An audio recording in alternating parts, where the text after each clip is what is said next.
Buenas noches, bienvenidos a una nueva emisión de Filmoteca. ¿Cómo anda, Peña? ¿Qué dice, Manes? Muy bien, muy contento. Hoy empezamos una semana que nos gusta mucho, una semana dedicada a películas de terror de culto. Aclaremos Sí. el concepto de culto, por favor. Sí, porque hay mucha esnoveada alrededor. De culto en realidad es bastante amplia la definición. Algo que podríamos decir es que son películas extraordinarias, que por alguna razón u otra sobresalen del resto, y también tienen como característica que son películas que se pueden ver muchas veces. Y no pasa también que, digamos, cuando se habla de culto es porque espontáneamente generan en un montón de Fanatismo. espectadores fanatismo, claro, inexplicable. Claro, por eso uno las ve muchas veces. Hay muchas películas que son buenísimas, pero uno las vio una vez y ya está. Por más que uno ya la haya visto, sepa cómo termina, hay un montón de elementos en la película que a uno lo hacen querer volver a verlo, ¿no? Bien, eso es una película de culto. Eso es una y las película que de vamos a culto. ver esta semana son de terror, además. Son todas relacionadas de una manera u otra con el terror. Vamos a empezar con una película que teníamos muchas ganas de dar hace tiempo, que es The Crazies, que es la segunda película, digamos, de terror que hace George Romero, que es un señor que cambia la historia del cine fantástico cuando hace en 1968 La Noche de los Muertos Vivientes, ¿no? Claro, The Crazies es en realidad una película, sería una película de terror político. Todas las películas de Romero son de terror político. Es como un director que generalmente se lo clasifica como de izquierda, ¿no? Odia a los militares.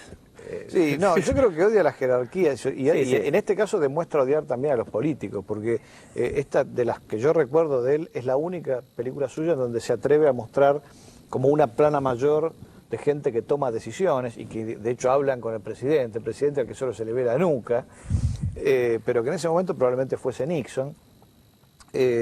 La situación, vamos a tratar de contar lo menos posible porque justamente la película es una película sobre la forma en la que se distribuye la información, ¿no? Es decir, todo lo malo que pasa en la película es porque hay gente que no ha sabido lo que debía saber en el momento y el tiempo correcto, digamos, y de ahí toda la catástrofe, ¿no? Y quieren luego tapar todo a cualquier precio, ¿no? Claro, en este sentido, en términos de información y de manejar información, que es una de las cosas que siempre se asociaban con Vietnam, con la guerra de Vietnam también, no solo porque no se le dijo al pueblo norteamericano qué era exactamente Vietnam y por qué había que ir a pelear allí, quizás porque no había ninguna necesidad y no hacía falta ir, ¿no? Entonces, para evitar argumentar, se esgrimieron argumentos patrióticos y tal.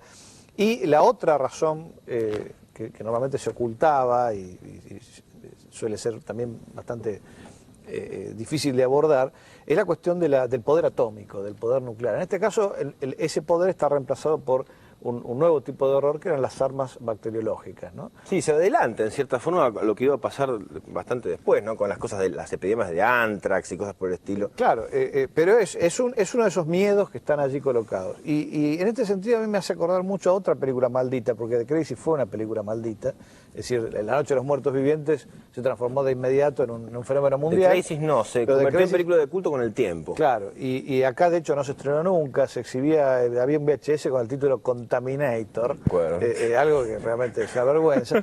Y en este sentido, por estos dos elementos, digamos, las alusiones a Vietnam, la forma de presentar un poder político que toma decisiones de manera totalmente desapegada de las consecuencias de que estas decisiones tienen, y por la cuestión de la información y el problema de armas cuyo poder no se puede controlar.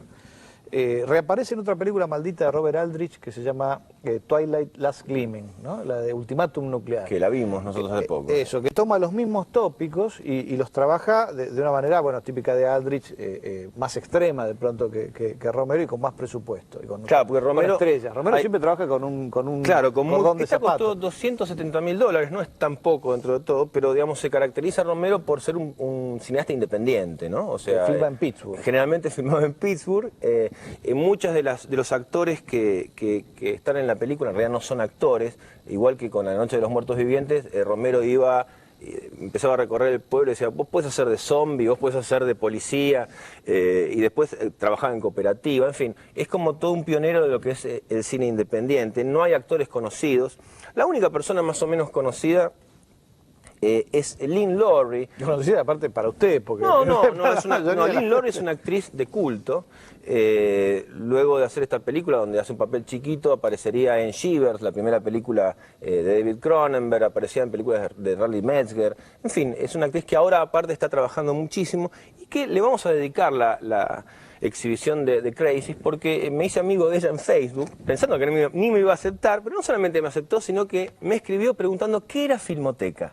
Entonces yo le contesté diciendo, bueno, Filmoteca, bueno, yo junto películas con un amigo, se llama Fernando, tenemos un archivo muy grande y tenemos un programa de televisión donde pasamos películas, en fin, le contesté, me quedé muy sorprendido. Lo menos que podemos hacer para agradecerle el interés que tuvo en nosotros es dedicarles The Crazy, película dirigida por George Romero, con la que empezamos esta semana dedicada a películas de terror de culto.